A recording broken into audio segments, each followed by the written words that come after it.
এই যে ভাই দেখেন কি অবস্থা, একদম মানে পুরে অবস্থা খুবই খারাপ করছে। আসলাম মানে কালকে তো আর বের হতে পারি নাই, কোন সময় যেন আবার আক্রমণ শুরু হয়ে যায়। ভিডিও করতে মানা করছে, তারপরও ভিডিও করতেছি।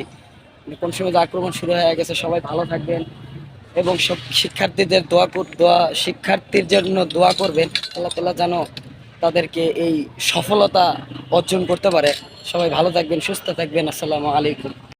আপনারা সবাই দেখতে পারতেছেন যে সাভারের অবস্থা খুবই খারাপ এবং বাস যেগুলা সেগুলা পুরে একদম খারাপ অবস্থা। কালকে 4টা 5টা বাস একদম পুড়ে পুড়ে ফেলেছে এবং পুলিশেরা এমন আক্রমণ করছে ছাত্রদের উপর এবং ছাত্রলীগ যারা আছে সবাই।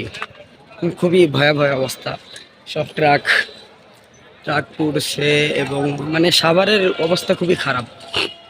যে সবাই দেখতে পারতেছেন যে ট্রাক পুড়ে ফেলছে এবং কত মানুষ আশেপাশে দাঁড়ায় আছে।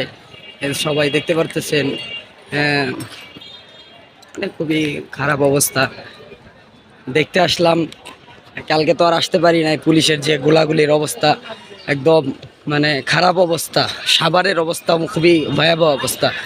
এই যে দেখেন একদম পুরাই অবস্থা খারাপ করে লাগছে। দেখছেন একদম মানে খুবই অবস্থা খারাপ। তারপরে ওই যে ওইদিকেও দেখেন, এইদিকে দেখেন একদম পুড়ে ফেলছে। আবার এই দিক দিয়ে একদম পুড়ে ফেলছে সব অবস্থা। আর শিক্ষার্থীরা যে অবস্থায় কালকে নামছে এবং পুলিশেরা ডাইরেক্টলি গুলি মারতেছে, একদম মানে তাদের বুকে অবস্থা এবং মানে রক্তাক্ত অবস্থা। কালকে দেখলাম, আমরা তো 5তলায় ছিলাম, 5তলার থেকে মানে যে অবস্থায় গুলি করতেছে, মানে আমরা যে 5তলায় আসি ওখানেও সেইভাবে মানে গুলি মানে আমাদের গুর্দে চলে যাইতেছে, আমাদের সামনে দিয়ে গুলি চলে যাইতেছে। মানে এমন অবস্থা কালকে দেখলাম, মানে খুবই অবস্থা খারাপ।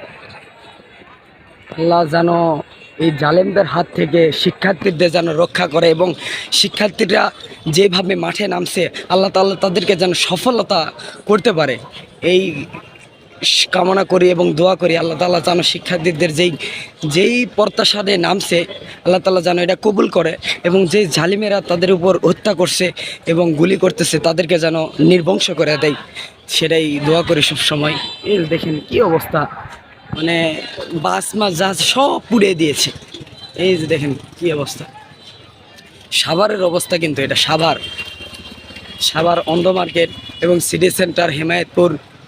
তারপরে এই যেমন আশেপাশে যে অবস্থা, এটা দেখেন বাস পুড়িয়ে দিয়েছে একদম, মানে অবস্থা খুবই খারাপ। কালকে শিক্ষার্থীরা যে অবস্থা করে নেমেছে এবং মানে নামার সাথে সাথে তাদেরকে গুলি করতেছে। তারা তো আর শিক্ষার্থীরা তো হাতে লাঠি ছোটা আছে, তারা তো আর ওইভাবে কিছু করতে পারতেছে না। তারা যদি লাঠি ছোটা বাদ দিয়ে যদি আসতো, যে জালেমেররা এবং পুলিশেরা ছাত্রলীগরা তাদের তো হাতে লাঠি আছে, তারা তো কিছু করতে পারতেছে না। দেখছেন এই অবস্থা খুবই খারাপ। দেখেন এই যে সাভারের অবস্থা দেখছেন, মানে অবস্থা খুবই খারাপ ভাই। আপনারা হয়তোবা দেখতেছেন। আসলাম ঘুম থেকে উঠেই, কালকে তো মনে করেন যে 12টা পর্যন্ত খুবই জাগনা ছিলাম। 12টা 1টা মানে একটু পর পর বাস পড়াইতেছে, তারপরে মানুষদেরকে গুলি করতেছে। এই পার থেকে খুবই জোরে জোরে আওয়াজ পাওয়া যায়। এই যে দেখেন বাস পুড়ে একদম মানে অবস্থা খুবই খারাপ করেছে। দেখছেন এই যে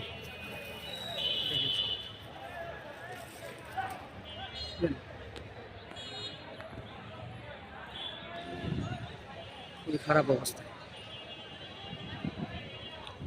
আল্লাহ তাদেরকে যেন হেফাজত করে। শিক্ষার্থীর ভাইয়েরা যেভাবে গুলি খাইতেছে এবং মরে যাইতেছে, তাদেরকে তুমি আল্লাহ হেফাজত করে এবং যে এই আন্দোলনে যারা শরিক হয়েছে তাদেরকে তুমি আল্লাহ যদি যে সফলতা নিয়ে নামছে তাদেরকে তুমি হেফাজত করো শিক্ষার্থীদের ভাই।